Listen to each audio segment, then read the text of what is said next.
Namas yra statomas su vystytoju. Ar gali techninis prižiūrėtojas kažkaip atsirasti, ar ne, ir eigoje, ar gali patart?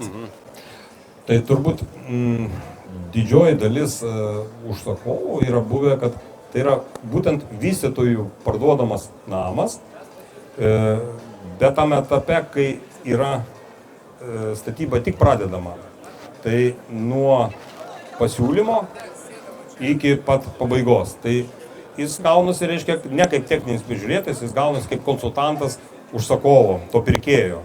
Tai realiai man teko irgi pačiam eiti kiekvienam etapė, kas savaitę tikrinti tos statybos, nors, sakykime, jie turi techninius prižiūrėtojus, viską, bet turbūt ten problema yra kitame.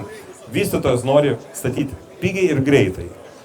Ir jų techninis prižiūrėtojas gaunasi toks labiau pateisinantis statytojo kažkokius sprendinius, o ne pirkėjo poziciją atstovaujantis.